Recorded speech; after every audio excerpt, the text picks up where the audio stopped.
continuing the series on the Beatitudes spoken in the Sermon on the Mount. When Jesus saw the crowds, he went up the mountain, and after he sat down, his disciples came to him.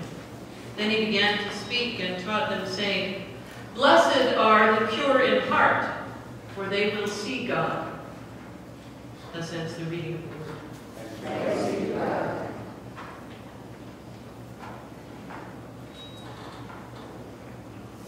Pearl and Polly Pure Heart, Tess True Heart, have been the names of the girlfriends of heroes. They were often damsels in distress rescued by Mighty Mouse, Dexter Do-Good, and Dudley Do-Right in the cartoons of my childhood. If we know anyone with a pure heart, we think of innocence, of babies, whom the world has not had a chance to corrupt yet. We think of people who are, for physical or mental mishap, have never grown up or have never had an opportunity to become jaded because they have never perceived hurt or injury.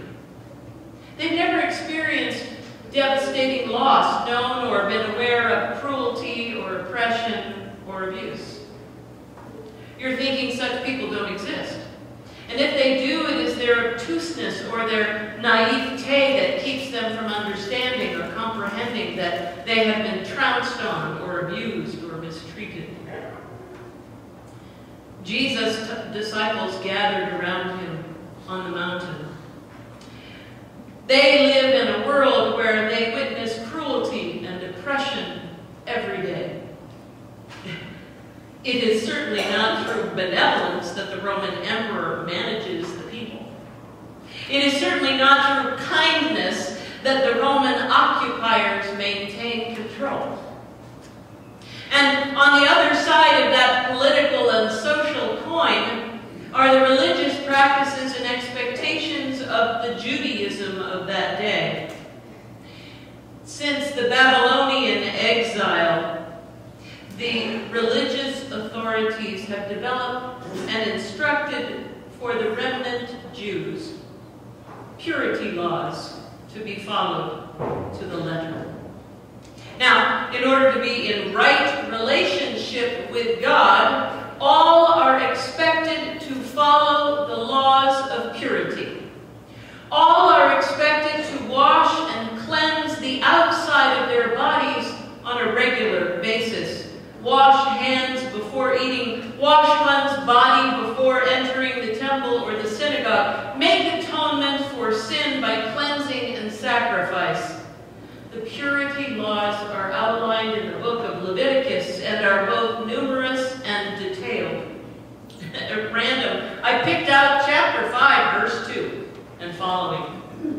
When any of you touch any unclean thing, whether the carcass of an unclean beast or the carcass of unclean livestock or the carcass of an unclean swarming thing, and are unaware of it, you have become unclean and are guilty.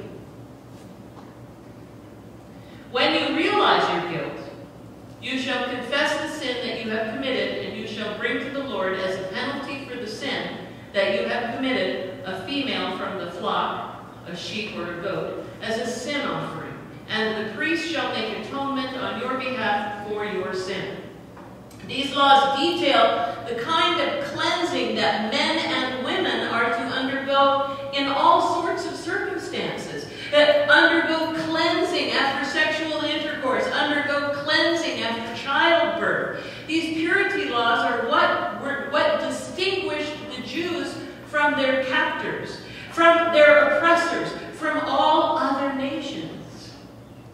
Following these laws keeps them in right relationship with God, the God that they thought they had lost when they were taken into captivity by King Nebuchadnezzar and were marched off to Mesopotamia to be enslaved there for 100 years. When King Cyrus released them and said they could return to their home, they had nothing. They had no Torah. They had no Ark of the Covenant. They had no commandment tablets. They had no Hebrew Testaments locked away in some safe deposit box. They had to reconstruct their whole relationship with God out of the ashes of their destruction. But for 300 or so years now, at the time of Jesus, that is, Judaism has conducted its religious life through the practice of purity, following the law, keeping themselves pure, not intermarrying with Gentiles. We define the word pure in our dictionaries today as not mixed, free from contamination, complete, clear, chaste, unmixed ancestry. How many of us own pets that are purebreds, not mixed breeds? Their bloodlines can be traced back to parents who are pure in their bloodlines and maybe even descended from champions, unless they've been overbred.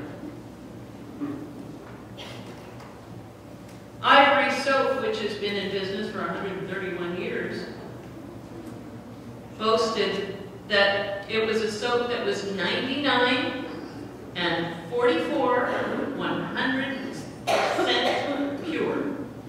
Pure soap. That is, nothing mixed into it. It floated. It was so effective it literally lysed bacteria, destroyed it on skin and clothes. Its only drawback was that it thoroughly dried out your skin. In his instruction manual to the disciples, Matthew's Jesus is pointing out to his disciples and all those who have ears to overhear that confessing one's sin, cleaning the outside of one's body, and making sacrifices of all kinds cannot make up for a heart that is not focused on what is right and good. Matthew's Jesus is telling his disciples that there is a difference between outward and inward purity. No amount of ritual can cleanse a heart that is bent on sin. No amount of ritual can cleanse a heart that is full of resentment, bitterness, and ire. No amount of ritual can make a jaded, cynical heart pure. Deuteronomy 10:16 reads, "Circumcise your hearts, and do not be stubborn any longer. For the Lord your God is God of gods and Lord of lords, the great God, mighty and awesome, who is not partial, takes no bribes, who executes justice for the orphans and the widow, and who loves the stranger." These disciples will know injury and loss. Jesus' disciples will know betrayal and abandonment, and their hearts will be broken.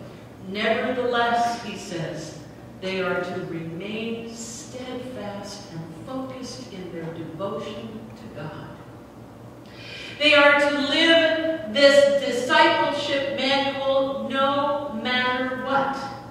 They will know cruelty, and they will know misunderstanding, and they will know judgment, and they will know condemnation, and no matter what, they are to remain steadfast and focused in their devotion to God, in their devotion to one another and their neighbor, even if it is their neighbor who betrays them.